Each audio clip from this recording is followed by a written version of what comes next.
Hello, my name is Michael. I'm serving a 15-year sentence at the Blackstone Federal Correctional Facility for aggravated assault and burglary. And this is my true crime confessions. You ever wonder how a regular guy like me, someone who believed in law and order, could end up in a place like this? My story isn't about power or greed, it's about desperation, and how it twists a man until he's unrecognizable. I promise you, after you hear my story, you won't look at life the same way again. Before everything fell apart, I was a decent mechanic. Had a small shop on the edge of town, just enough to support my wife and kid. Life wasn't fancy, but it was peaceful. I even volunteered at the local community center, helping out with fixing old bikes for kids. I liked feeling like I was making a small difference. Then the storm hit. First it was my daughter, Emily. One afternoon, she was playing on the sidewalk, and a runaway truck stole her legs. The hospital bills piled up like mountains. Insurance didn't cover enough. My shop wasn't doing much better. I worked myself to the bone, from dawn till late into the night. My hands were calloused. My eyes were sunken. I sold everything I could. My old truck, my dad's heirloom watch, all of it. But it still wasn't enough. I'd look at my hands, these hands that had fixed hundreds of engines, now powerless to fix my own daughter. Every bill felt like a stab to the chest. It was like every light in my life was slowly flickering out. Every night, I'd hear Emily crying, not just a kid's cry for a toy, but a ragged sob from physical pain, a lament for her little legs. My wife's quiet weeping from the other room made me feel useless, like a failure of a man. I'd stare up at the ceiling, at the cracks, and a crazy idea started to form in my mind, an idea I knew would push me to the bottom of the abyss. Desperation makes a man blind. When I was ready to give up, opportunity showed up. One night, I was sitting at my usual bar, a place I went to just to forget reality for a bit. Nick came over. Nick wasn't a good friend.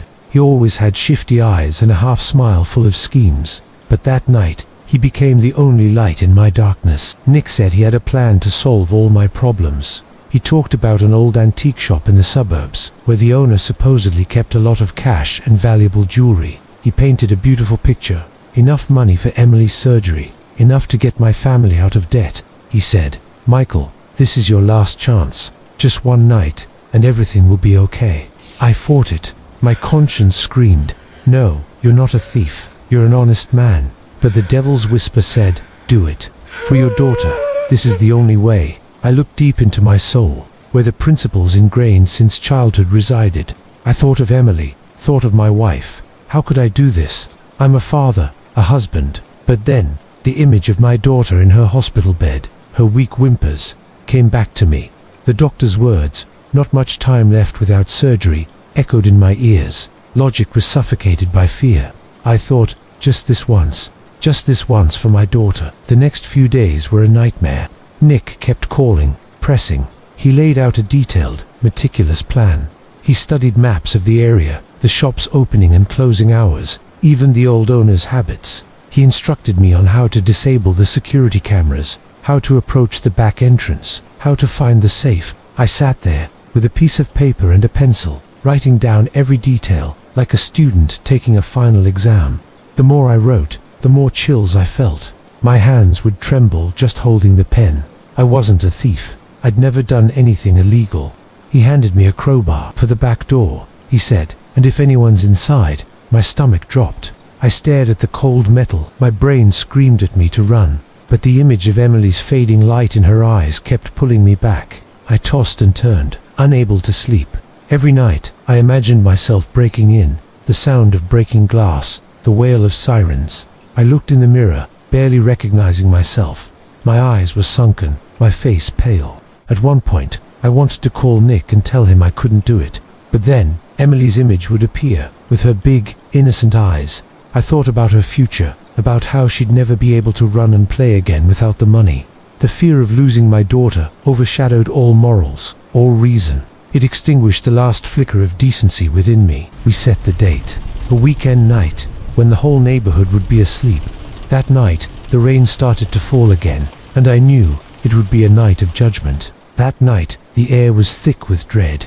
Rain poured down, drumming a frantic rhythm on the car's windshield. Nick drove, and I sat next to him, the cold crowbar wrapped in a cloth at my feet. My heart pounded in my chest. My stomach was in knots, a sickening feeling spreading through me. When we reached the antique shop, everything was cloaked in darkness. Only a single street lamp in the distance cast a faint yellow glow on the wet road. The silence was deafening, broken only by the relentless rain and the frantic thump of my own heart. I followed Nick around to the back. My hands were clammy. The smell of damp earth and rusted metal filled my nostrils. Nick pointed to the lock. This was it. This was my moment of no return. I took the crowbar. It felt heavy, cold, alien in my hands. With a surge of adrenaline, fueled by Emily's face in my mind, I jammed it into the doorframe and forced the lock open. The dry crack echoed in the night, a sound that split my conscience. When the door swung open, a cold, musty air, mixed with the strong scent of old dust and decay, hit me, as if warning me that something terrible awaited. Everything inside was covered in a thick layer of dust, forming eerie shapes in the darkness. I heard mice scurrying somewhere.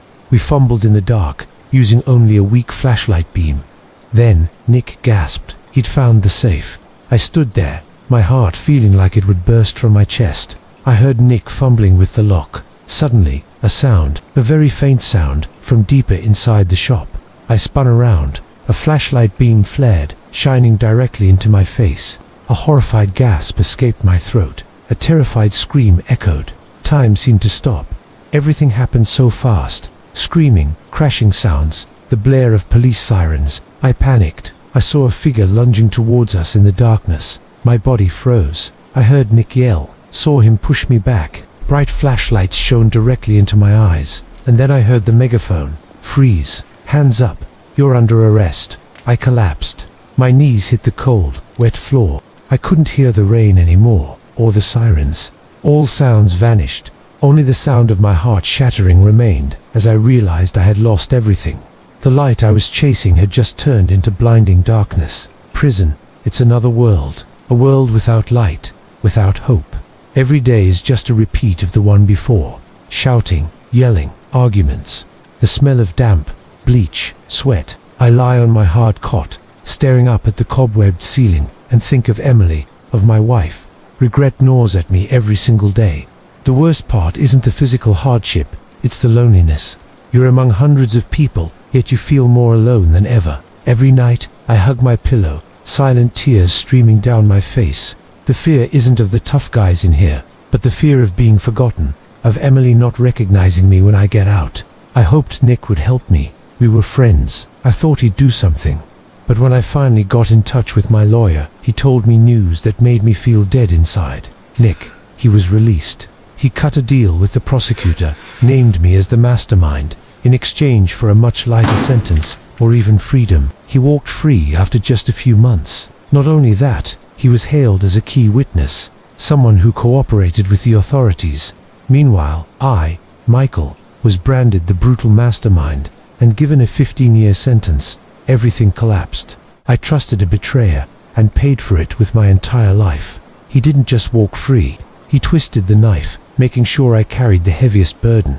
Life in prison has taught me harsh lessons. It taught me that desperation can lead a man to the most terrible mistakes. It taught me that trusting the wrong person can destroy your entire life. I wish I had sought out legitimate help, organizations that could have guided me legally, instead of putting my faith in a con artist and burying my own life with my own hands. Now, every day I live with Emily's image in my mind. I hope she's okay. I hope one day she'll forgive me. My life is confined behind bars, but I hope my story can be a warning to anyone standing on the brink. Don't let fear and desperation lead the way. Some doors, once you walk through them, you can never go back. And the last flicker of light may just be the one before complete darkness. If you're watching this, I hope you'll think very carefully before making any decision that could change your life forever.